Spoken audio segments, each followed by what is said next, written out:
What's going on, everyone? Welcome back to the channel. Today, this video, Thursday, August 5th, MLB games. We have 12 of them, and we have quite a few interesting comebacks throughout the day. We have other division leaders falling, like the Mets falling up ground. We have both these Eastern divisions starting to tighten up as teams win, teams lose.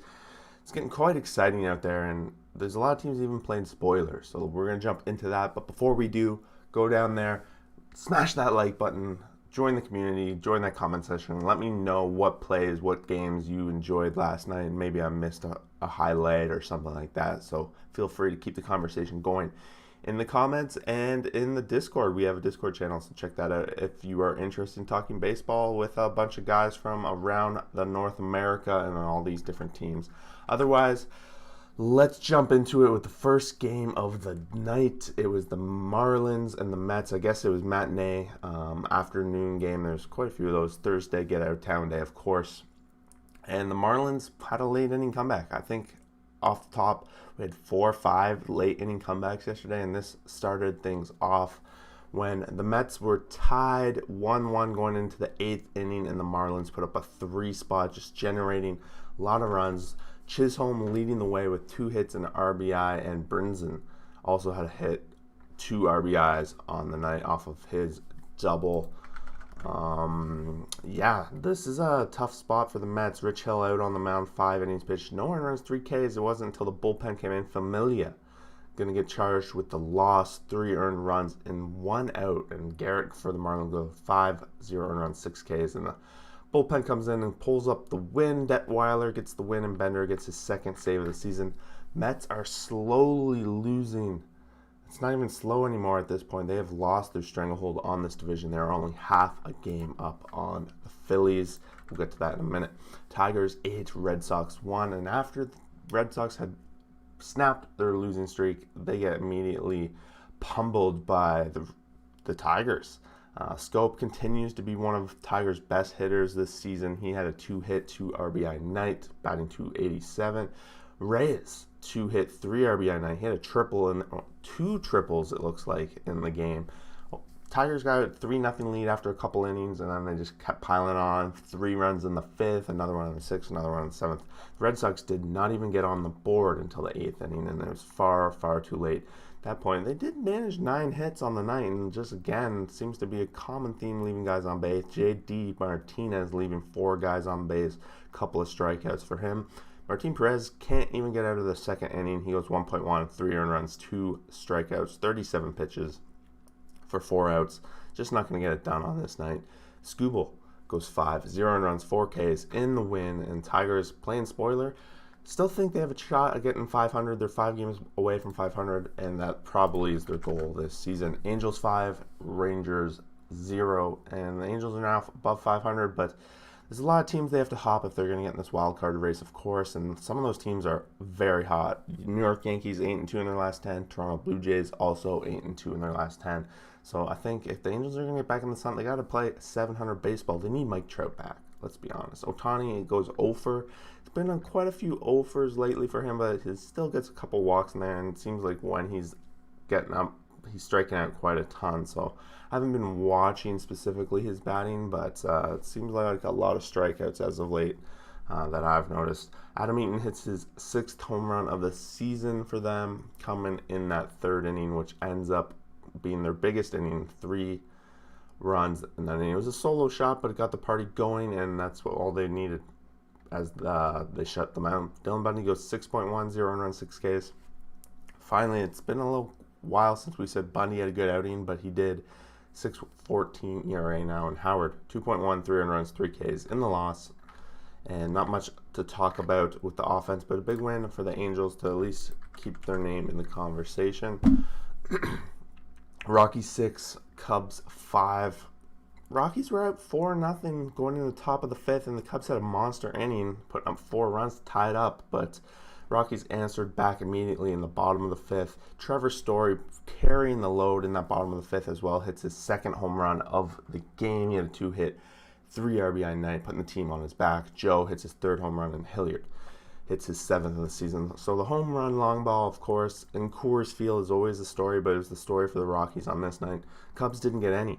Arrieta goes 4 earned runs, giving up 3 home runs in those innings. And Santazella goes 4.24 earned runs, 6 Ks. He doesn't get out of that 5th inning when the Cubs put up 4 runs, but they answer back in the bottom, like I said, and walk away with a 1-run win here. Not too much exciting things going on with that series. Giants 5, Diamondbacks 4.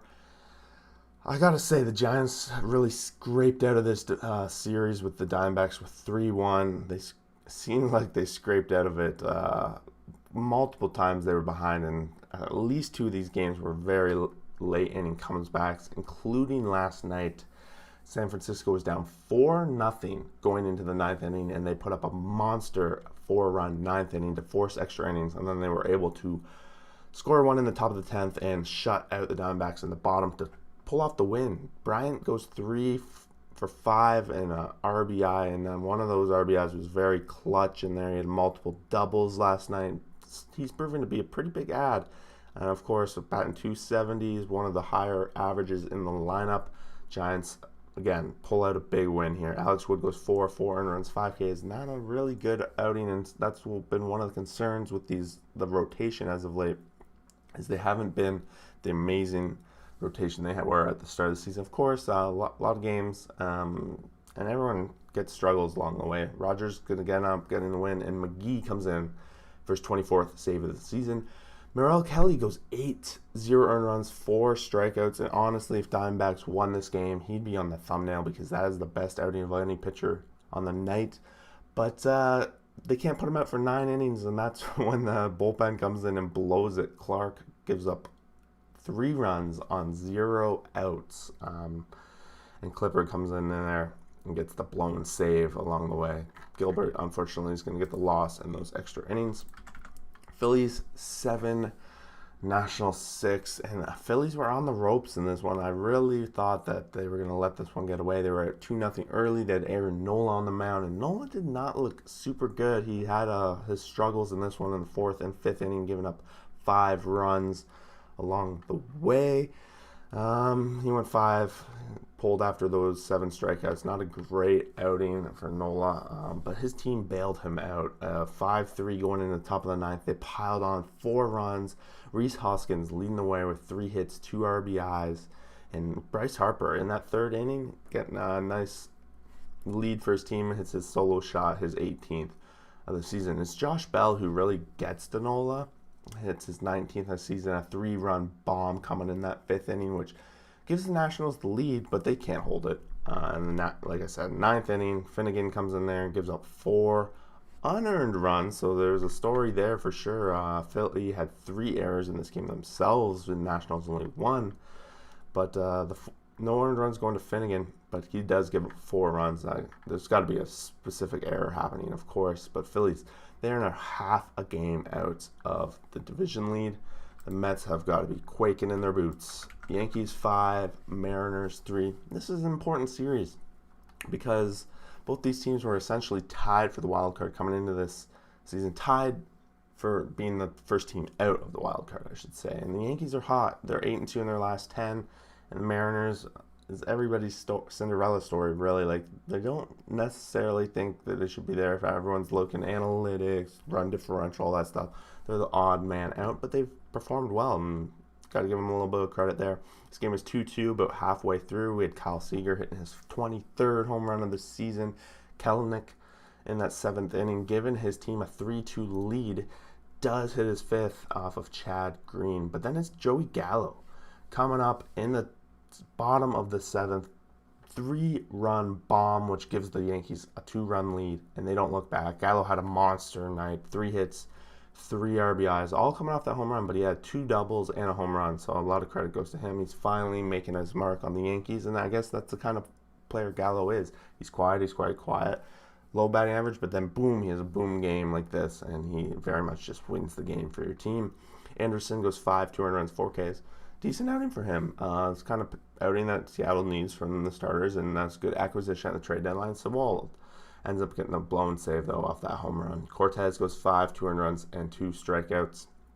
And then the Yankees do bring in their solid bullpen with Chad Green, Britton, and Chapman coming in. And Chapman picking up a 23rd save of the season. Blue Jays keeping pace with the Yankees, also going 8-2 in their last 10. Blue Jays going to be heading into a very important series with the Red Sox this weekend. They're going to be playing 4 games, including a doubleheader on Saturday. So it's a chance for the Jays to finally walk in there when Boston's struggling and they're on their high note.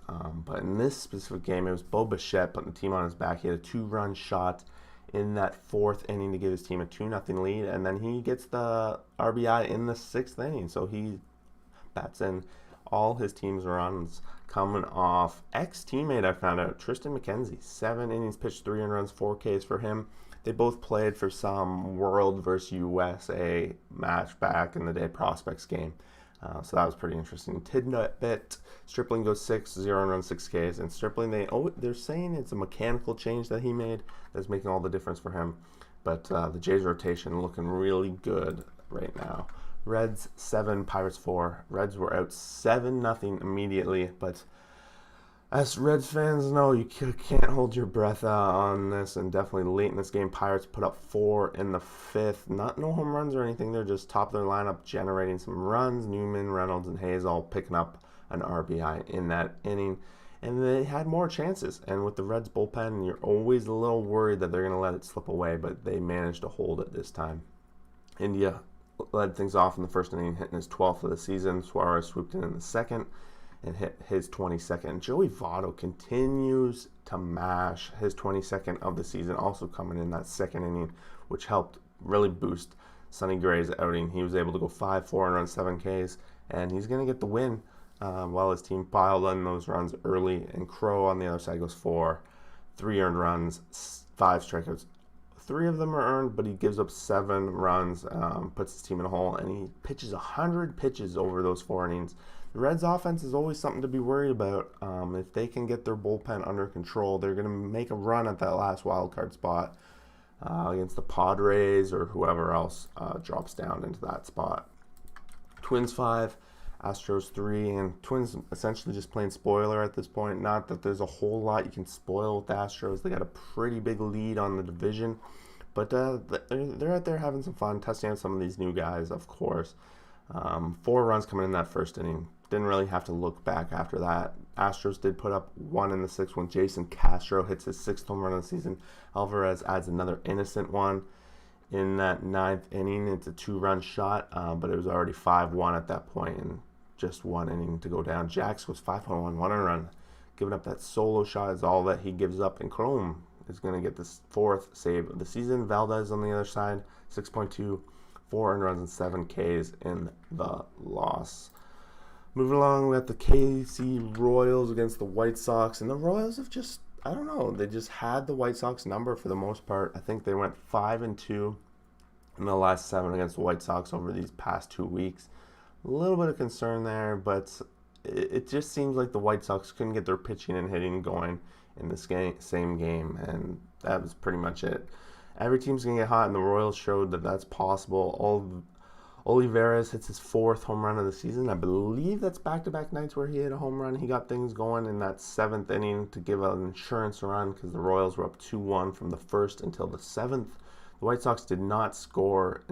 I guess they did. They scored. Abreu hit his 20th home run in the 1st, but they did not score until the 8th inning to bring it within 1. But it's far too late at that point. Abreu tried to lead it with 2 hits, 1 RBI. Keuchel goes 6, 2 earned runs, 5 Ks in the loss. And not a bad outing. But again, I say it all the time in this channel. You don't get the run support, you're going to get the loss, and that's the case in this case. Lynch goes 5, 1 earned run, 7 Ks. Keeping the White Sox offense at bay, always a big plus, and got to be pretty good about that. Braves 8, Cardinals 4. And the Braves saw the Mets lose. They saw the Phillies win, and they want to maintain pace on this division. They do now get 1 game above 500. I don't think they've seen this mark at least for 2 months, something like that. And honestly, this might be the best. If they win again, 2 games above 500 might be the best they've been all season. It's been a long time, and the Braves have just been battling, but they found a way to do it here. 2-2 about halfway through the game, and then they fall behind off of Kinsler. He has his 1st home run of the season. And the Braves just put up a 6 spot in the 8th, and don't look back. Freeman, Riley, Swanson all having multi-hit nights. In that 8th inning, we're going to scroll down to that because that was where it just fell apart for the Cardinals. Gallo leads things off. He goes 2 outs, giving up a couple earned runs, and then they're like, okay, we need to bring someone in. They bring in Reyes, who walks 4 batters and gives up 3 runs. Just a rough outing for Reyes. We haven't seen him have an outing like that in a while. Miller does come in and finally get the door closed, but it's far too late. The damage is done. The Braves put up that 6 runs, and I think all but does it. Puts us really a big dagger in St. Louis' season this year. Just a rough outing. Toussaint on the other side goes 5.1, 2 earned runs, 3 strikeouts. He's going to get the no decision, but he had a good outing and bounces back from his last outing, which was a little rough for him. In that 8th inning, Austin Riley continues to be one of the Braves' hottest batters. 23rd home run of the season coming in there. It's a 2-out, 2-run shot. All those runs seem to be piled in with 2 outs. So the Cardinals just completely fell apart. Pedersen also hits his 14th of the season early in the game. And the bats for the Braves continue to be the story for them. Even though they're missing Acuna, they did a lot of additions at the trade deadline. And it's starting to pay its dividends. And the rotation is starting to have some guys. Toussaint's made a big difference since he's come back into that rotation. They made some addition. And they're gonna fight for it. They do have the highest win or run differential in the division, so there is that at least. And there you have it. 12 games last night. Tons of comebacks. Tons of people playing spoiler like the Royals and the Twins. Just a fun time. We got 2 months left of the season, and baseball is just starting to get heated. We got tons of division races and all that fun stuff. So let me know what you guys think is going on in the MLB. Who's going to take their divisions? What did I miss last night? And et cetera, et cetera. Otherwise, we will see you guys for the next video. Thanks for watching. We'll see you next time. Bye.